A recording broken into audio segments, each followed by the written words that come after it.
কে কষ্ট দিয়ে রে ভাই, মাকে দুঃখ দিয়ে রে ভাই, বাপকে কষ্ট দিয়ে রে ভাই, এক পাও আগে বেরো না।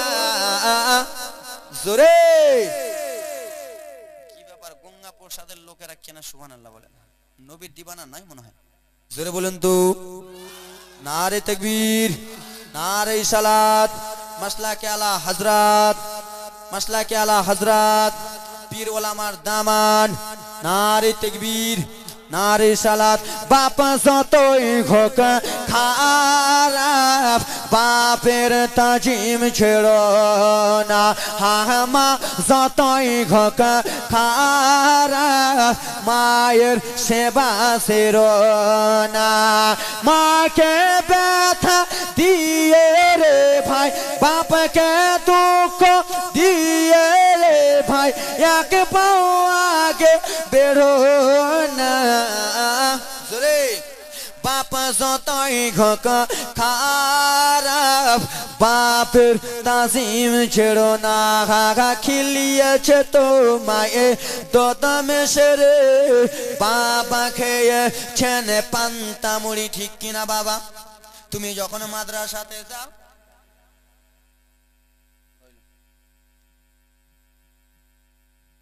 এ বেরাদা মুসলমান বাবার আরে, তুমি যখন মাদ্রাসাতে যাও, তুমি যখন স্কুলে যাও, তোমার আব্বা জননী তোমার বাড়িতে যদি ঠান্ডা ভাত থাকে রে বাবা, তোমার আব্বা স্ত্রীকে বলে, ও আমার প্রাণের স্ত্রী শুনে নাও গো, বলে কি হয়েছে সাগাবি, বলে স্ত্রী শুনে নাও, শুনে নাও, আমার আব্দুর রহমান বেটা মাদ্রাসাতে যাবে, আমার বেটা যেন স্কুলে পড়াশোনা করতে যাবে, আমার বেটা এখন ডিউটিতে যাবে, বাসি ভাত রয়েছে বাড়িতে, বাসি ভাতটা আমাকে দিয়া দাও, আমার ছেলেকে যেন গরম ভাত রান্না করে দাও। বলে কেন কেন গরম ভাত রান্না করে দেব? বলে আমার বেটা যখন ছোট্ট বেটা স্কুলে যাবে রে, হয়তো আমার বেটাকে সর্দি হয়ে যাবে, আমার বেটা মাদ্রাসায় যাবে, সর্দি হয়ে যাবে, তাই জন্য রে স্ত্রী, আমার বেটাকে সর্দি জ্বর যেন না হয়, ওই জন্য গরম গরম জিনিস খালাও। ওরে আমার বাবা মায়েরা রে, আমার বাবা তোমার জন্য ঠান্ডা জিনিস খেলো, আমার মা তোমার জন্য বাসি জিনিস খেলো, আর আজকাল আমরা এমন মুসলমান, সেই বাবা মাকে তো গরম দূরের কথা, ভাতি দিতে রাজি হয় না, ঠিক কিনা? ভাত দিতে আমরা রাজি হই না, গরম তো দূরের কথা। এ আমার বাবা বেরাদা মুসলমান,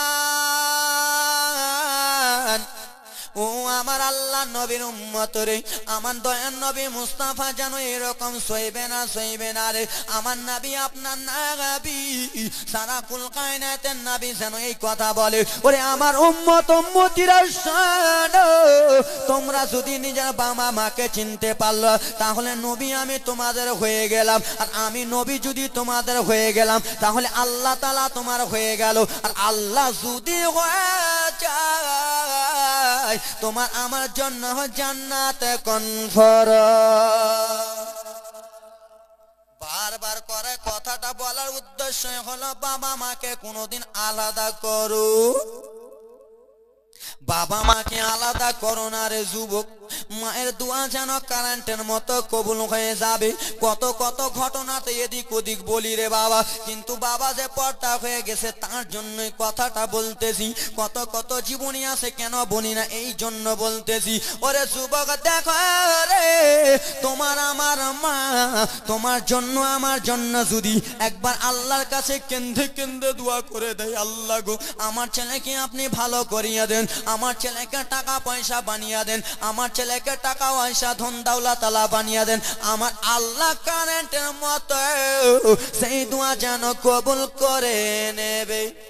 আর তুমি যদি তোমার মাকে কষ্ট দাও, তোমার বৃদ্ধ বাবাটাকে যদি কষ্ট দাও রে, বাবার 60-70 বছর হয়ে গেছে, সেই বাবাকে যদি তুমি কষ্ট দাও, আর তোমার বাবা মা যদি আল্লাহর কাছে দরখাস্ত করে দেয়, আল্লাহ আমার ছেলেকে জান্নাতে পাঠাবেন না, আমার ছেলেকে আপনি ধ্বংস করে দাও, আমার আল্লাহ বলে ওরে বান্দা বান্দি রে, তোমার বাবা মা একবার যদি আমার কাছে যদি তোমাদের জন্য এই দোয়া করে রে, তোমাদের জন্য যদি বড় দোয়া করে, আমি আল্লাহ ওটাও কবুল করে নেব, এবং তোমার বাবা মা ভালো দোয়া করে আমি ওটাও যেন কবুল করে নেব। কিন্তু আমার দয়ার নবী বলে উম্মত বাবা মাকে কষ্ট দিও না, তাহলে জান্নাত পাবা না। আহারে আল্লাহর নবী সাল্লাল্লাহু তাআলা আলাইহি ওয়াসাল্লাম মা আমিনা রাদিয়াল্লাহু তাআলা আনহাকে নিজের মাকে যেন কাফন দাফন দোয়ানো হলো। কাফন দাফন দোয়ানোর পরে বলে ও গো খালা দাসুম আইমান, এখন আমার আম্মা জান পর্দা যে হয়ে গেছে, আমার দাদু আব্দুল মুত্তালিবকে কি জবাব দেব? বুঝতে পারছেন বাবা? ইউটিউবে আমার জীবনী শুনবেন তো আস্তে আস্তে, কিন্তু এখানে রকেটের মতো চলতে হচ্ছে, বুঝতে পারছেন? এটা তো আর জালসা নয়, আর জীবনী নয়, এদিক ওদিক 4 রকম নিয়ে বলতে হবে। এ আমার বাবা মায়েরা রে, এই কথাবার্তা যেন চলতেছে। উটনিতে গিয়েছিলেন কয়জন? উটনিতে গিয়েছিলেন কয়জন? আর এখন যাবে কয়জন? 2 জন। আমার আপনার দয়ার নবী যেন উটনির সামনে দিকে চেপে গেলেন। এদিকে শ্বশুর আব্বারা যেন একটু বউ ভক্ত থাকে, বৌমারাকে যেন নিজের বেটির মতো ভালোবাসে, কি বাসে না? বৌমা যদি বাবার বাড়ি যায় তো শ্বশুর আব্বা ভাববে যে কখন আমার বৌমাটা আসবে, কখন আমার বৌমা আসবে, কখন আমার পুত আসবে, তাই তো? আব্দুল মুত্তালিব বাবারে, আব্দুল মুত্তালিব বয়স্ক মানুষ, বারান্দাতে যেন বসে রয়েছে বাবারে আমার। কেন যে আমার আমেনা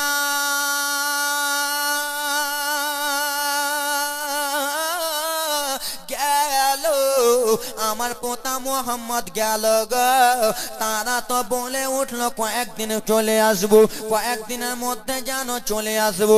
এখনো কিসের জন্য আমার বৌমা পোতায় আসে না? বয়স্ক মানুষেরা বাড়ির একটু বাইরে দিকে বেশি বসে। আব্দুল মুত্তালিবরা মায়েরা বাবারা রে বাইরে বসে আছেন, উটনি যেন টুকটুক টুকটুক টুকটুক করে যেন চলে এলেন। উটনি যেমনই এলো বাবারে আমার, উটনিতে দেখতে পাই আমার আপনার দয়ার নবী হাবিবুল্লাহকে, তার পিছনে দেখা যায় উম্মে আইমানকে বাবা গো, কিন্তু মা আমেনাকে দেখা যায় না। শ্বশুর আব্বা আব্দুল মুত্তালিব নবী মুস্তাফার দাদু যেন দাঁড়িয়ে যে 2 চোখের পানি যেন ফেলতে লাগলেন। আমার আপনার দয়ার নবী মায়ার নবী দেখে নাও, দেখে নাও, দৌড়াতে দৌড়াতে যেন দাদু জানের যেন বেরাদার মুসলমান আমার দাদু জানকে যেন জড়িয়ে ধরে নিলেন বাবারে আমার। জড়িয়ে ধরে দাদু দাদু বলে যেন কান্না করে। আব্দুল মুত্তালিব যেন নবী মুস্তাফার চোখের দিকে দেখে বলে, ও পোতা মোহাম্মদ বলো গো, কিসের জন্য তুমি কান্না করতেছো গো? কিসের জন্য তোমার চোখে জল? বলো বলো বলো। আমার আপনার দয়ার নবী বলে, দাদু মা আর দুনিয়াতে নাই, মা আমার যেন চির বিদায় হয়ে গেছে, আমার মা যেন শেষ বিদায় নিয়ে চলে গেছে।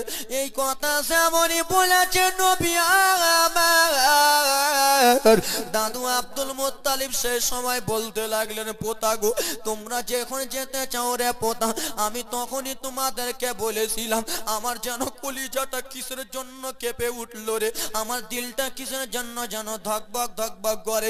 ওগো পোতা, আমার মনে তখনই সন্দেহ হয়েছিল আমার আব্দুল্লাহর মতো কেউ না কেউ আমাকে ছেড়ে যাবে। আমার 10টা বেটা গিয়েছিল ব্যবসাতে, আমার ছোট্ট বেটাকে রেখে এলো, আমার ছোট্ট বেটা ইন্তিকাল। এখন তোমরা 3 জন গেলা পোতা, এখন তোমার আম্মা জানকে ছেড়ে চলে এলো পোতা, আমি এখন কাকে বৌমা বৌমা বলে ডাকবো? আমার আপনার দয়ার নবী বলে, দাদু আমি এখন কার কাছে লালন পালন হব? আমি এখন কাকে মা মা বলে ডাকবো? সেই সময় দাদু আব্দুল মুত্তালিব একটাই কথা বলেছিল, ও পোতা মোহাম্মদ শোনো গো, মা কি জিনিস দুঃখ বুঝতে দেব না, বাবা কি জিনিস দুঃখ বুঝতে দেব না, আমি তোমার দাদু আব্দুল মুত্তালিব যতদিন আছি তোমার কোনো কষ্ট হবে না। দাদু সত্যি এ পোতা, মায়ের ব্যথা বাবার ব্যথা বুঝতে দেব না, আমি যতদিন তোমার দাদু বেঁচে আছি বাবা মা হারা ব্যথা বুঝতে দেব না। এই বলে ব্রাদা মুসলমান আমার দেখেন গো, আমার আপনার দয়ার নবী আস্তে আস্তে যেন বড় হতে লাগলেন।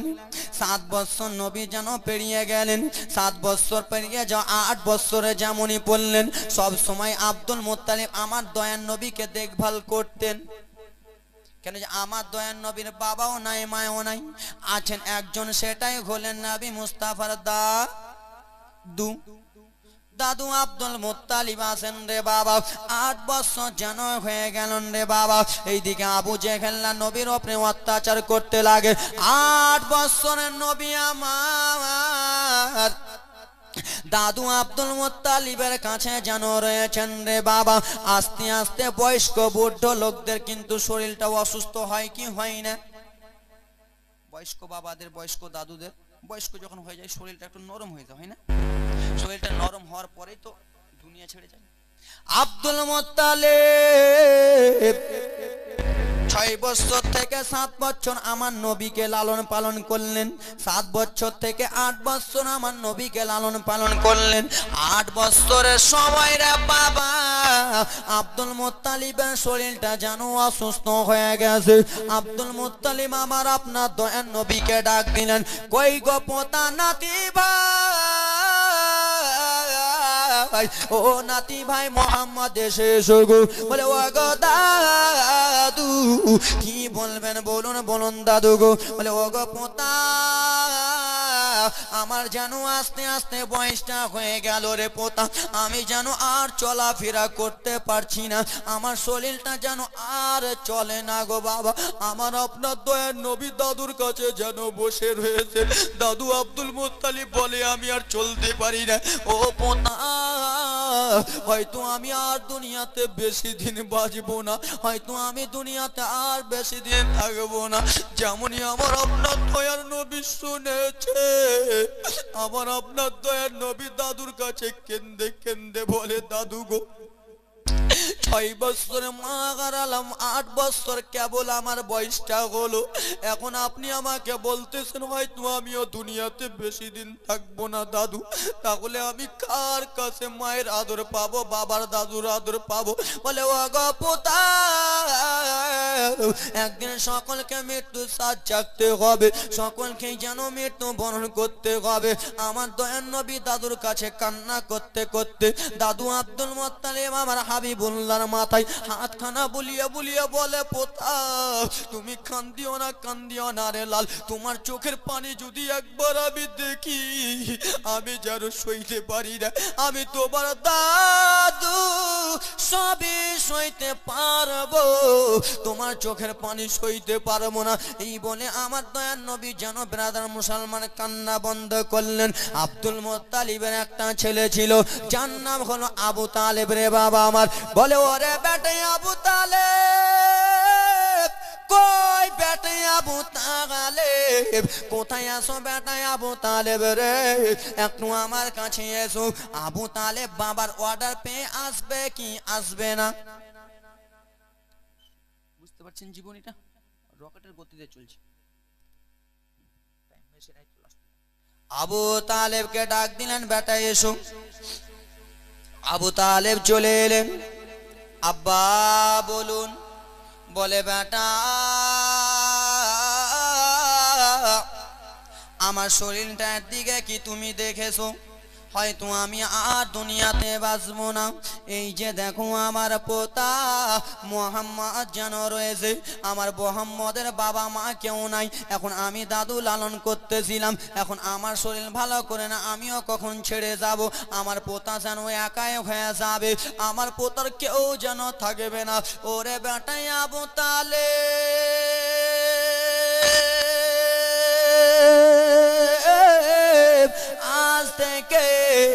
আমায় তোমাকে বলে দি, আমার পোতাকে তোমার কাছে সঁপে দিব। আমি তোমাকে সঁপে দেব। কেন সে এই জন্য সঁপে দিব, কখন আমি পর্দা হয়ে যাব আমার পোতাকে কে দেখভাল করবে? কই রে বেটা আবু তালেব, তোমার হাতখানা দাও। হাতখানা যেন দিলেন, আমার দয়ার নবীকে বলল নাও নাও ভাতিজা, ও পোতা নাও নাও নাও, এটা হলো তোমার চাচা যান, একে আমি যেন তোমাকে সঁপে দিলাম। ও পোতা শোনো গো, তোমার চাচাকে বাপ ভাবো না কেন, তোমার চাচা সেটা। মা ভাবো না কেন, তোমার চাচা সেটা। দাদু ভাবো না কেন, তোমার চাচা সেটা। ও পোতা আজ থেকে সমস্ত দায়কে তো তোমার চাচা আব্দুল মুত্তালিবই করিবে। আমার আপনার দয়ার নবীকে চাচা যান আব্দুল মুত্তালিবকে সঁপে দিলেন। আবু তালেবকে যেন সঁপে দিলেন। বাবারে আমার, আবু তালেবকে সঁপে দেওয়ার পরে যেন এই করতে করতে আব্দুল মুত্তালিব ইন্তিকাল হয়ে গেলেন। এবার বাবা দেখো রে, হাবিবুল্লাহ আবু তালেবের কাছে থাকে। আবু তালেবের কাছে থাকতে থাকতে আবু তালেব আরো অন্য ভাইগুলো ছিল, সেই ভাইদের যেন হিংসা হয়ে গেল। সেই ভাইদের একটা টেনশন হয়ে গেল, আহারে আমার ভাই মারা গেছে, আমার আব্বা এত লালন পালন করে, আমার আব্বা মরে গেল, এখন আমার ভাই যেন লালন পালন করতেছে, আর আমরা নাকি শুনতেছি এই যে আমার ভাতিজা রয়েছে সেটা নাকি আল্লাহর একজন পয়গম্বর। আবু জেহেল কি বলে, আমি শুনতেছি যে এই ভাতিজাটা আমার আছে আব্দুল্লাহর বেটা, এটা নাকি একজন আল্লাহর পয়গম্বর। আর আল্লাহর পয়গম্বর যারা হয় তারা ইসলামের পথে নিয়ে যায়। ও ব্রাদা মুসলমান আমার, একদিনকার ঘটনা শুনে নাও রে আমার। আবু জেহেল বলে, ও ভাই আবু তালেব শোনো রে, এই ভাতিজা তো আমাদেরও ভাতিজা হয়, এই ভাতিজা তো আমারও ভাতিজা হয়। তুই যে সব সময় আমার ভাতিজাকে আদর যত্ন করতেছিস, আমাদেরও মনটা চায় আমরাও যেন নিজের ভাতিজাকে আলোচনা করি, আমরাও যেন নিজের ভাতিজাকে নিয়ে ঘোরাফেরা করি। এই কথা বলতে রে আল্লাহ নবী তো জাহানের বাদশা সাল্লাল্লাহু তাআলা আলাইহি ওয়াসাল্লামকে নিয়ে যেন আবু জেহেল চলে গেল ময়দানের দিকে রে বাবা। কেন যে নবীর সঙ্গে খেলাধুলা করবে বলে নিয়ে গেল বাবা, কিন্তু আবু তালেব জানে না ইয়ার ভিতরে প্যাঁচ ঢুকায় আছে। জিলাপির যেরকম প্যাঁচ আবু জেহেলের ভিতরে সেরকম প্যাঁচ। বলে ভাতিজা, এ ভাই এটা ভাতিজা আমাদেরও হয়, আমরা কি একবার দে, আমরা একবার খেলাধুলা করতে নিয়ে যাই। আবু জেহেল বদমাইশ। আবু জেহেল ভালো মানুষ ছিল না বাবা, ছিল। আবু জেহেলের বাড়িতে দেখবেন যে পায়খানা করা হয়েছে, বাথরুম করা হয়েছে। যারা হাজি তারাই বলতে পারবে, যারা হাজি দাদু আব্বারা রয়েছেন তিনারাই বলতেন আবু জেহেলের বাড়িতে বাথরুম করা হয়েছে। আবু জেহেল ভালো মানুষ ছিলেন না। ও বেরাদা মুসলমান শোনো গো, আল্লাহ নবী সাল্লাল্লাহু তাআলা আলাইহি সাল্লামকে তার চাচার কাছ থেকে ময়দানে নিয়ে চলে গেলেন। ময়দানে নিয়ে এসে আমার আপনার দয়ার নবীকে বলতেছে, বলো বলো রে তুমি কি কেমন রয়েছো, বলো বলো। বলে হ্যাঁ হ্যাঁ চাচা আমি যেন ভালো রয়েছি, আমি এরকম রয়েছি রে বাবা। বলে ও গো ভাতিজা, সমস্ত লোকের চেহারা গুলো একরকম রে ভাতিজা, কিন্তু তোমার চেহারা গুলো কিসের জন্য এত আলো আলো রে ভাতিজা? আমরা লোকের মুখে নাকি শুনি রে ভাতিজা তুমি নাকি একজন আল্লাহর পয়গম্বর, তুমি নাকি একজন আল্লাহর নবী, এটা কি সত্যি কথা আছে ভাতিজা? বলে ও গো চাচা জননী, আমি আপনাকে কি বলবো চাচা গো, গ্রামের লোকেরা কি বলে? বলে হ্যাঁ হ্যাঁ ভাতিজা এটাই বলে তুমি নাকি ইসলাম প্রচার করবা, সমস্ত বেদিন কেন্দ্রকে রাখে তুমি নাকি মুসলমান করে নিবা। যারা মূর্তি পূজা করে, যারা দেবতা পূজা করে, যারা সব সময় দেবতাকে ভগবান আল্লাহ মানে, সে তাকে মুসলমান করে নিবা। বললে চাচা এ কথা তোমাকে বললো কে? বলে হ্যাঁ হ্যাঁ শুনেছি ভাতিজা রে, আর তোমাকে দুনিয়াতে রাখবো না রে ভাতিজা, আর দুনিয়াতে রাখবো না।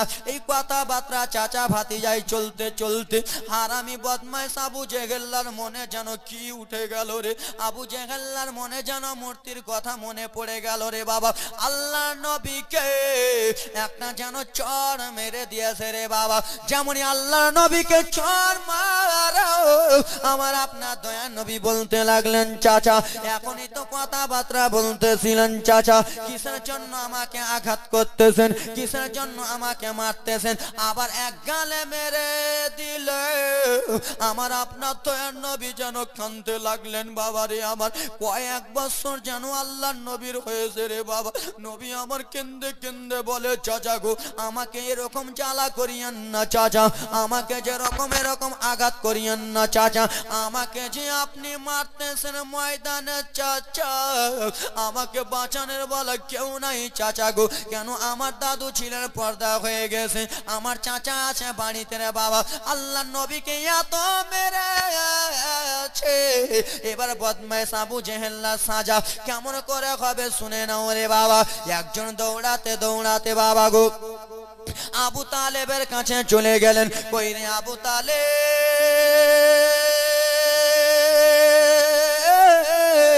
আমরা শুনেছি তোমার ভাতিজা নাকি সত্যবাদী রে, আমরা শুনেছি তোমার ভাতিজা সত্য, তোমার ভাতিজাকে তোমার হাতে সঁপে দিয়েছে রে আবু তালেব। তোমার ভাতিজা কোথায় আসো বলো বলো? বলে আমার ভাই আবু জেহেল্লা নিয়ে গেছে। বলে ও গো আবু তালেব শুনে গেনে তোমার ভাতিজার ওপরে এত অত্যাচার করতেছে, তোমার ভাতিজা যেন ময়দানে কান্দে। চাচা আবু তালেব বাবারে জীবনীটা চটচট করে আজ্ঞা দিলাম, ঘটনাটা তাড়াতাড়ি আজ্ঞা দিলাম। 2 দিনের ঘটনা একদিন আসতে বক্তা এলো,